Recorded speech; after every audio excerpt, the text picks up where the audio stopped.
Pressure. Well, you could do the regular. So Mayor Roswarski is the mayor of Lafayette. And we were talking at, it was the mental health 5K. Oh, yes, NAMI, yes. So, you know how like politics at the national level is like, you've got Tony's Democrat mayor in Lafayette, who's real good friends with the Republican mayor of West Lafayette. We were policemen together and rode around in the same squad car, yes. The county here generally has Republican county commissioners, Mm-hmm. and everybody campaigns against each other. And when everybody's elected, everybody works well Together, yep. And it's pretty amazing that they come down and they say, okay, we're locally here. It really isn't like us against them.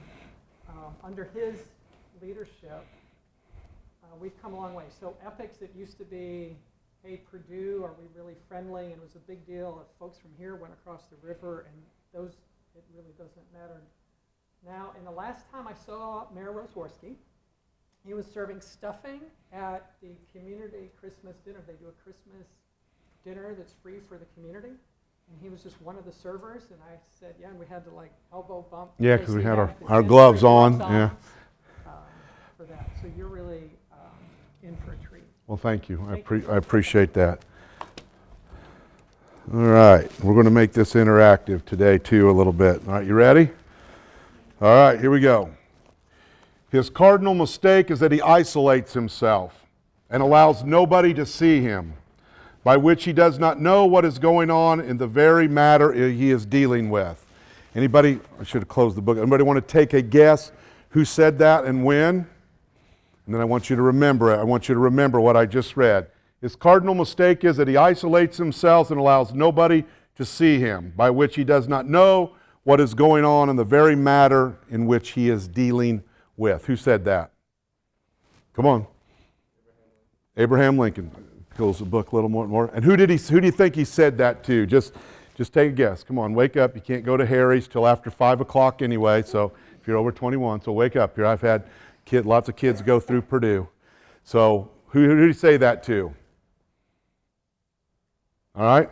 He said that to General John C. Fremont when he relieved him of his command of the Army of the Republic. Why? Because the Army was not doing very well, and Lincoln needed to make some changes, and one thing that he learned was that the general rarely got out to talk to his troops, got out to see what was actually taking place, got out to see if the plans they were trying to execute were actually working, and if why were they working, and if why not, and they were not at the time.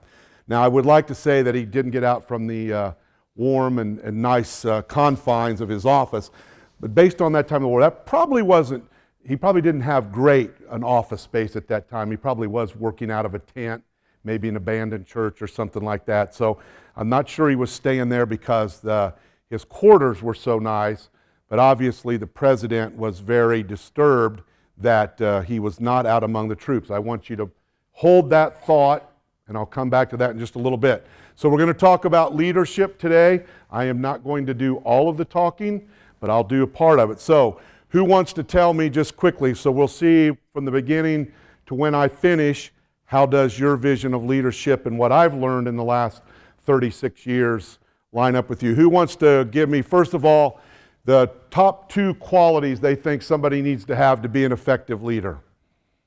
Come on, raise your hand. We're going to be interactive here. I don't have to call on you, but I will. Yes. Communication, very important. Go ahead. Decision making, communication. Yes. Integrity. Those are all common things we kind of hear about, right? That a good leader would need. And all 3 of those are absolutely correct answers. But all of those by themselves, individually, will not necessarily make you a good leader. And that's what we're going to talk about here a little bit as we go.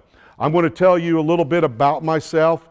As you will see when I talk a little, I never start a speech with, Hi, my name's Tony Roswarski, and that's an honor to be here at the EPICS class with you today because you're all such wonderful young students, right? When you talk, you got to grab people's attention, right? You start with something that gets people engaged, and I want to get you engaged. I want you to think about what we're talking about today and actually answer some questions and have a dialogue back and forth. But I will start off with a little bit of my bio because I think that is important so you understand my lessons on leadership and where they're coming from. And Lord knows I don't have all the answers, but I want to let you know that my background.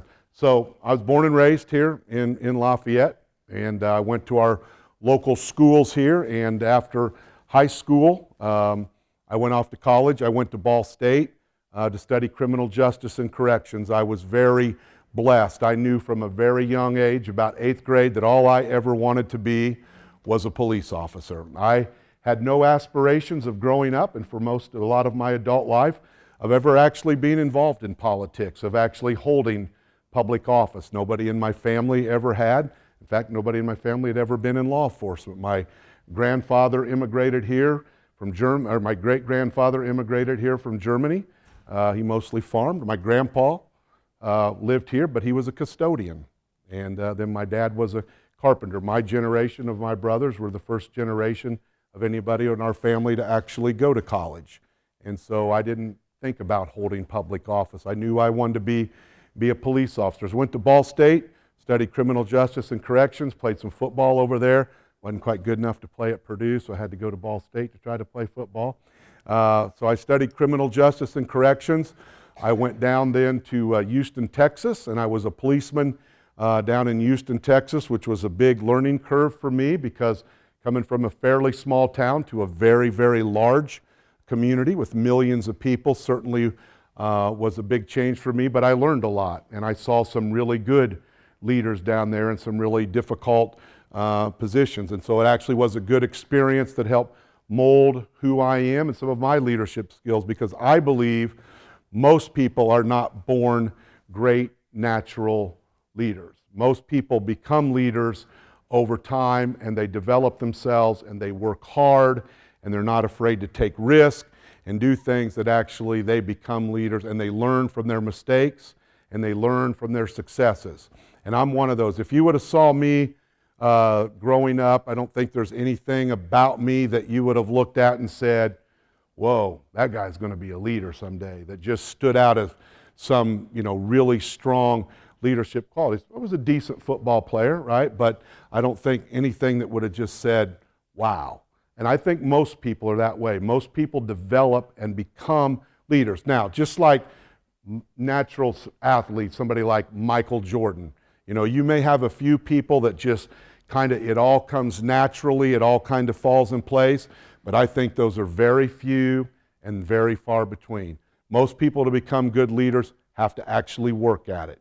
And it's work. You want to become a good leader, you're going to have to put in the time and effort that it takes to really learn those skills, implement those skills, and be able to transfer those skills to other people around you. I was down in Houston, Texas for about a year and a half. After there was a job opening here in Lafayette, I came back. I got on the Lafayette Police Department. I served on that department for almost 21 years. That's where Mayor Dennis and I met.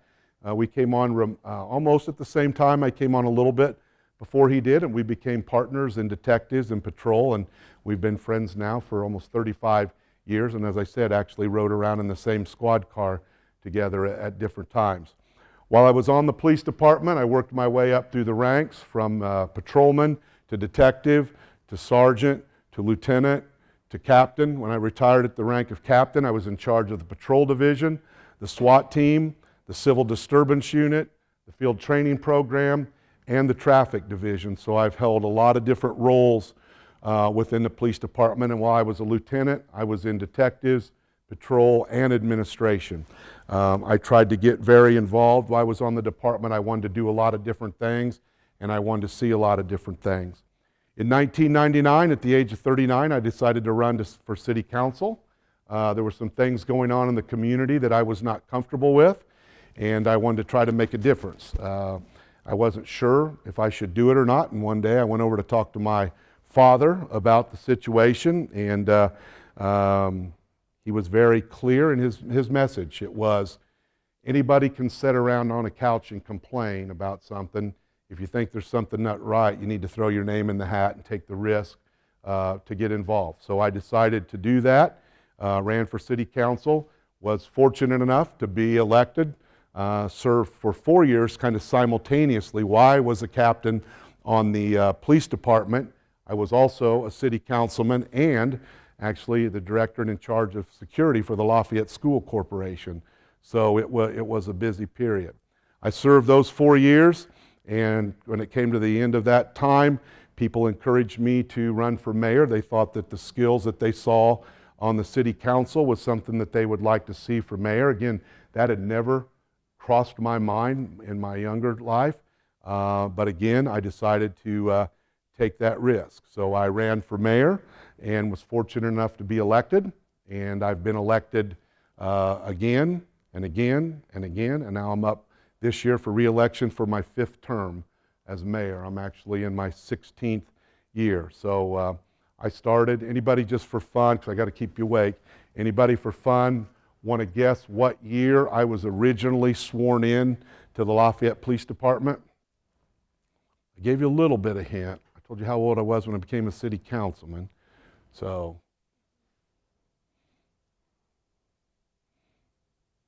just guess. Let's have some fun.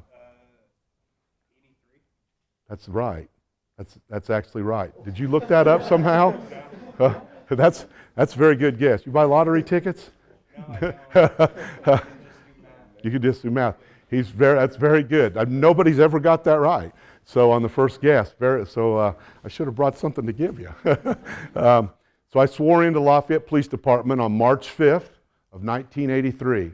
So March 5th of this year, I just celebrated 36 years. I've worked at the city of Lafayette either as a policeman or the mayor for 36 years. And now you don't have that a lot, somebody going to the same building to work for 36 years. I just go in different doors.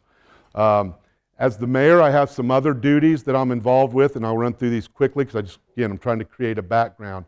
I serve as the mayor of the city of Lafayette, but I also serve as the president of the Wabash River Enhancement Corporation, and we're the group that's tasked with developing the riverfront between Lafayette and West Lafayette. We're a 501c3. I'm also the president of the board and the president of the trustees of an insurance trust.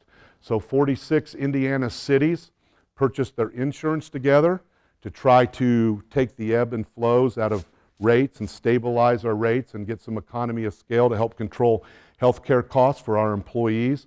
And for us, we're about a $65 million a year insurance trust, and I serve as the president of that insurance trust here in Indiana, working with all those other communities. I also am the chief elected official for a 12-county region here in Indiana for workforce development, and for several years I also served as chief elected official for Homeland Security for a 12-county region here in Indiana. But I've stepped down from a few things that I've done because I simply can't keep up and meet all the obligations that we have. And so that gives you just a little bit of background on me.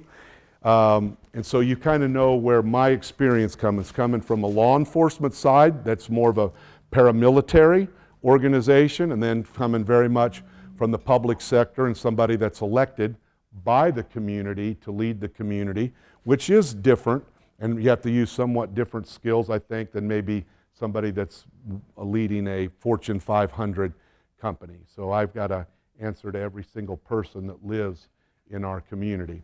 So first lesson about being a good leader that I want you to think about is, one of the things that really helps me to lead is I am doing something that I have a huge passion about, right?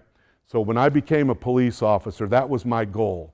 That was my vision. That's what I wanted to do with my life. And so it made it much easier to put in the effort to learn to become a good leader, to learn what I needed to learn about SWAT teams and civil disturbance units and field training programs so I could lead and motivate people, because I was doing something that I had a passion about.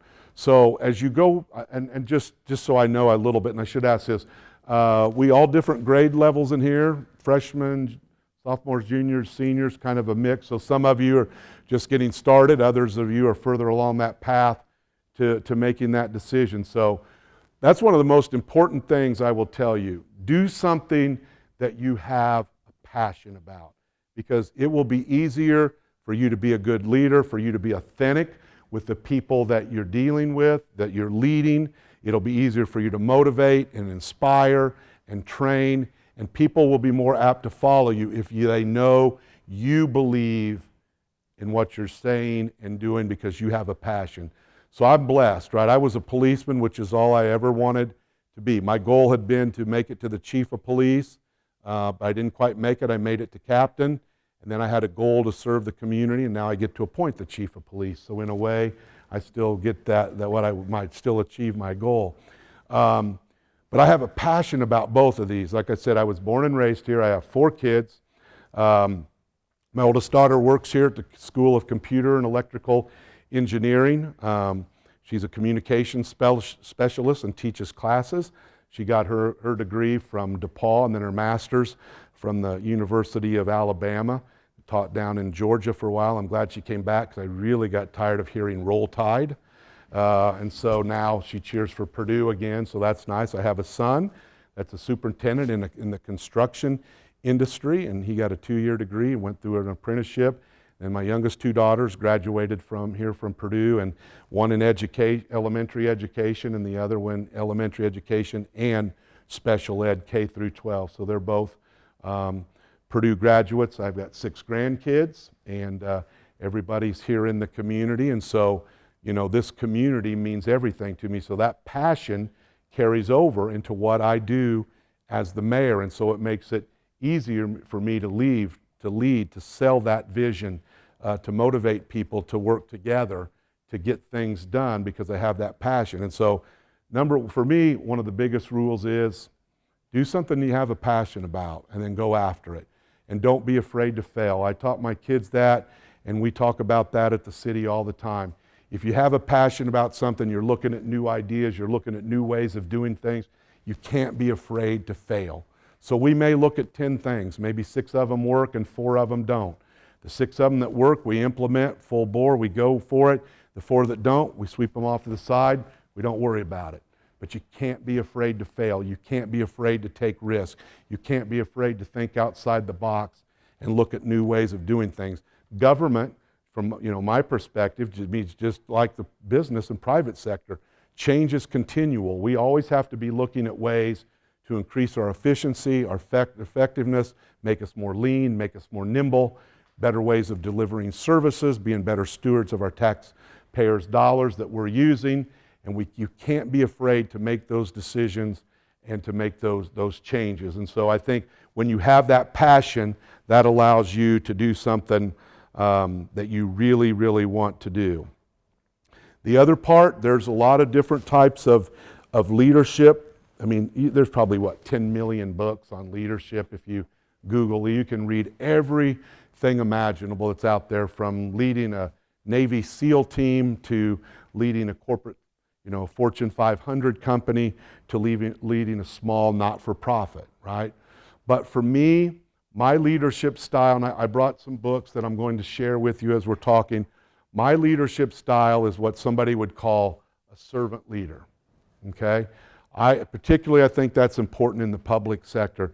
I am a servant leader. I am here to serve the citizens of Lafayette that I represent, but I am also here to serve those people that are members of my staff and members of my team. It is not about me. And that's really hard for a lot of people, for it not to be. When you get to a certain level within an organization, or you get to the top level of an organization, it can be really easy to start thinking that it is about me. It can be really easy to start thinking that I've got all the good ideas, I know how things should be, I've got a pulse on what's happening, and everybody just needs to listen to me, and I'll help guide you. And as soon as you fall into that trap, you're going to lose a lot of people that are going to stop following you, a lot of people that are going to stop believing, people that aren't going to buy into the mission because they don't see that sense of collaboration, that sense of teamwork. They don't see their vision, their ideals, their skills that they can bring to the table. They don't see them valued. And if they don't see them valued, they're going to go someplace else where they think they will be valued. So I'm going to show you this, and I'll talk. When I first became the mayor, a friend of mine he told me to get this book. He gave me a copy of the book, and then I've since bought my own, that was given to him by another friend. And the name of the book is The Servant, and it's a simple story about the true essence of leadership. It came out in the late 90s. Some of the comments on the back, a tremendous book about leadership. John Wooden, legendary basketball coach from right here at Purdue University and the UCLA Bruins. Several CEOs of big companies, the chairman and CEO of Nestle, and on and on and on. It is the story. It is a very simple story, but I can tell you probably no single book has helped me understand leadership more than this book right here. And it's the story of a man who on the outside is leading a big company, very, very successful businessman, but on the inside, he's crumbling as a father, as a husband, as a community member, and really as a leader. It's all kind of a shell. So reluctantly, he goes on a week-long retreat to a Benedictine monk seminary type place. And when he gets there, the monk that is leading this seminar on servant leadership is actually a former CEO and Wall Street baron that left all that behind to live this different life as a monk. And so the book is that gentleman's transformation, speaking to somebody that was living on Wall Street and the CEO of a very large corporation, and how some of the principles of being a servant leadership can transfer to literally anything you're doing, whether it's running a business, running your family, being involved in your church, not-for-profit organization, helping people.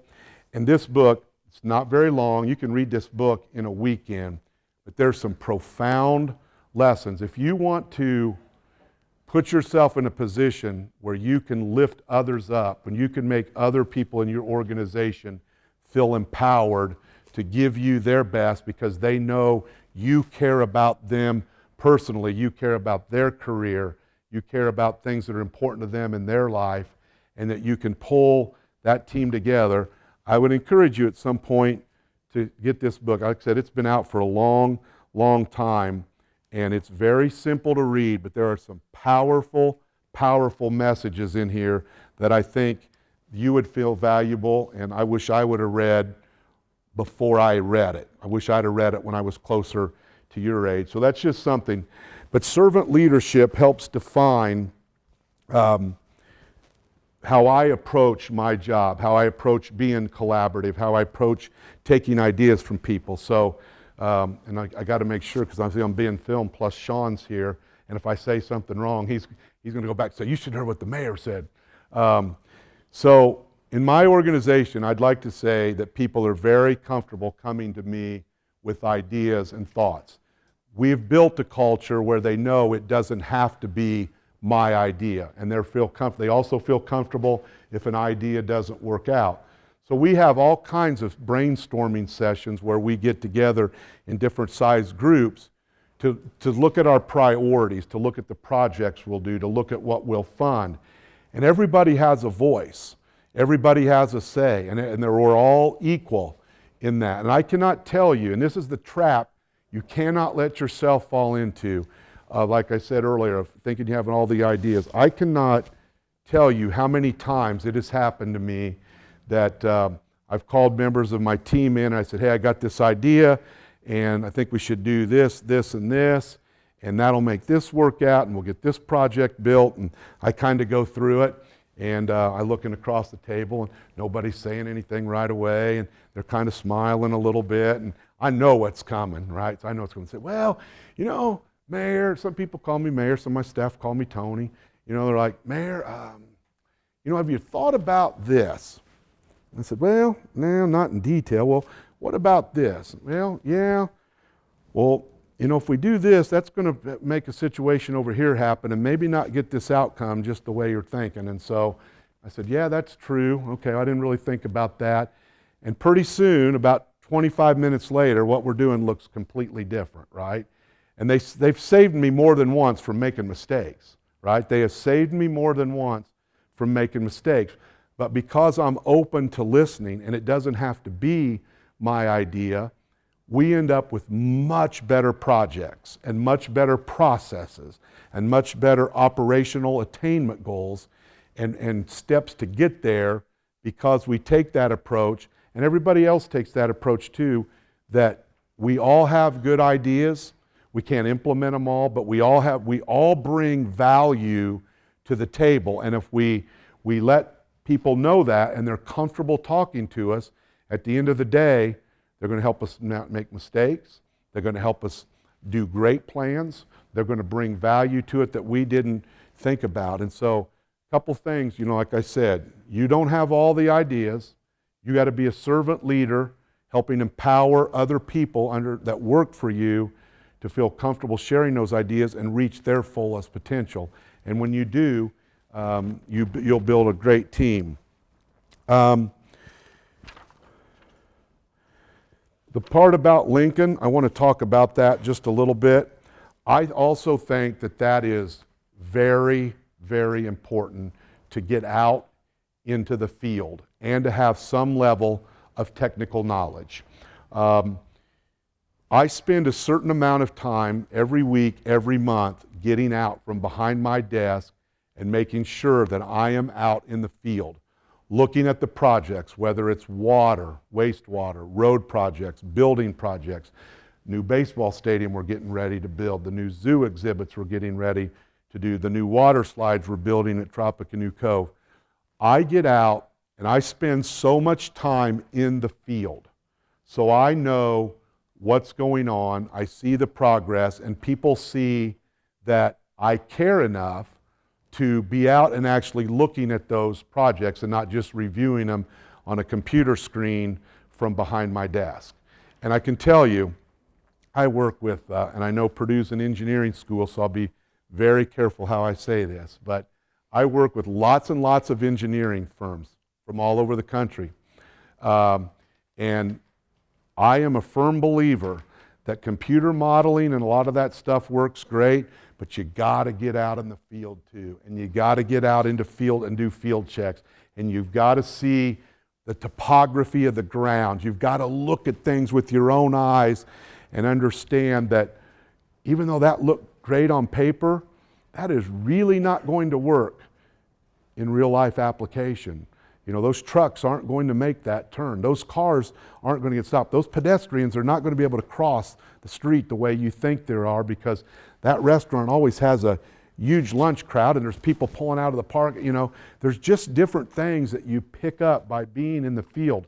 And so I make sure that I am out in the field a certain amount of time in each month. Every week's not exactly the same, but I am out checking on projects.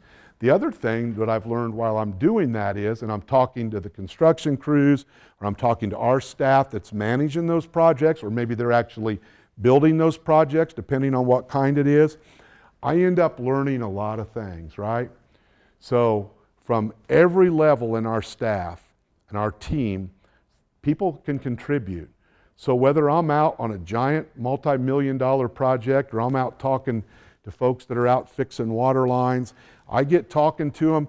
I cannot tell you how many good ideas I've got from people I've been there saying, you guys doing all right? Because, it doesn't sound like much, but you ever thought about trying to replace a pressurized water line at 15 below zero in a 20-foot hole with water spewing out, freezing as fast as it almost comes out of a pipe, and you're down there trying to fix that?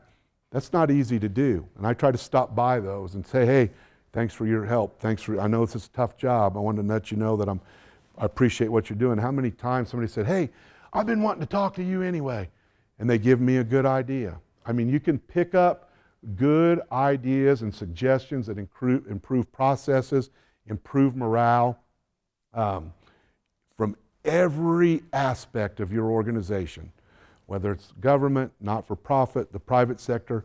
You can pick up good ideas from every place in your organization if you're willing to listen